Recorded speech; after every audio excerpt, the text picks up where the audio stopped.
Bonjour à tous et bienvenue dans cette nouvelle Open the Boîte. Aujourd'hui on vous présente Toy Battle de Repos Productions.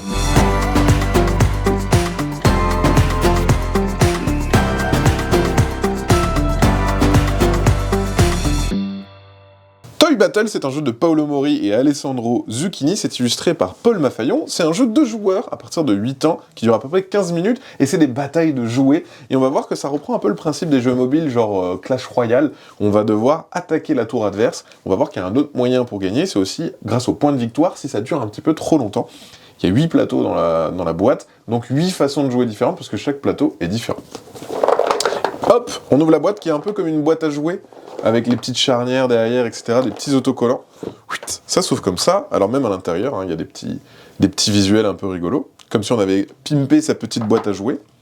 Une petite pub, la règle du jeu, alors il y en a 2, il y a ici un petit rappel, très pratique pour les premières parties, tu le poses au milieu de la table, et comme ça, tu as le récapitulatif de tous les pouvoirs qu'on va trouver en jeu. Et de l'autre côté, le pouvoir des différents plateaux. Il y a 8 pouvoirs différents pour les 8 plateaux. Ah, chaque plateau, du coup, apporte un pouvoir différent. Il y a un plateau en plus, ouais, il a une forme différente et un petit pouvoir en plus. Ok.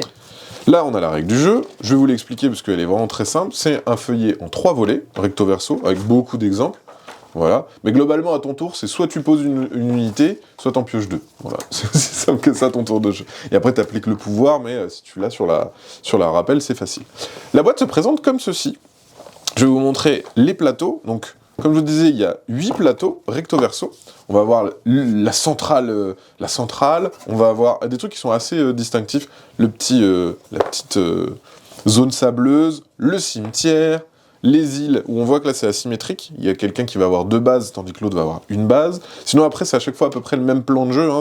On a une base de part et d'autre, et on a des petites cases à parcourir. Là, on a la jungle avec ses volcans, la piste aux étoiles, le terrain de bataille un peu standard, et la petite piscine toute mignonne.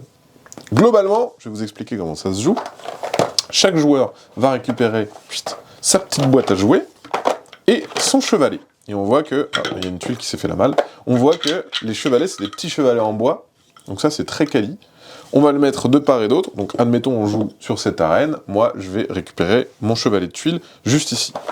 On va avoir les tuiles rouges et les tuiles bleues. C'est le même set de tuiles. On va avoir les mêmes unités à l'intérieur qui ressemblent à ceci.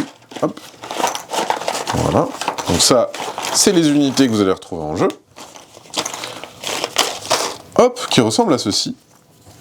Elles ont toutes une valeur de force et un petit pouvoir. La force, ça va de 1 à 7. 1, c'est la force la plus faible. 7, c'est la force la plus forte.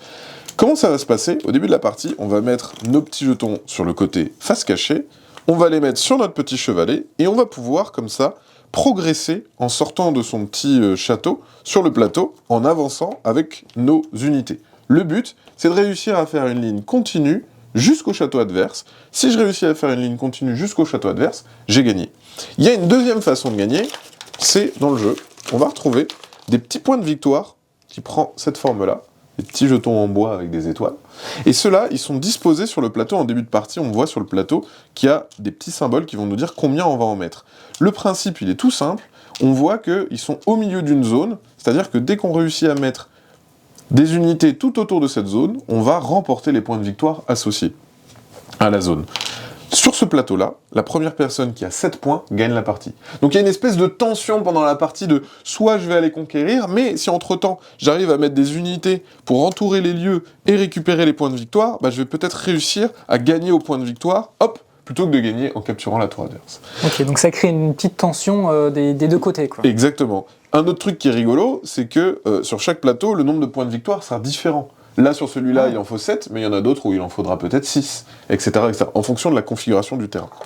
Maintenant, à quoi sert la force? On a vu qu'il y a des pouvoirs, mais la force, à quoi elle sert? Et bien en fait, ça va pouvoir vous permettre de superposer vos tuiles sur votre adversaire. On peut mettre qu'une valeur supérieure, strictement supérieure, sur sa tuile pour pouvoir l'attaquer. Par exemple, ici, le 3, j'ai le droit de mettre un 4, hop, me superposer, et du coup, j'enlève sa tuile, et c'est moi qui progresse, et qui vais pouvoir avancer.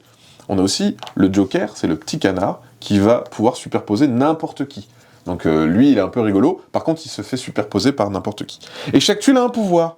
Le singe, on peut le mettre où on veut, on n'a pas besoin de le mettre dans la suite. La licorne va vous faire piocher. Le petit soldat va vous permettre de jouer tout de suite une deuxième tuile. Le squelette va vous faire piocher 2, mais en même temps il n'est pas très fort, etc., etc. Là, on va détruire des tuiles chez notre adversaire. Voilà. Et donc chaque petite tuile a son petit pouvoir.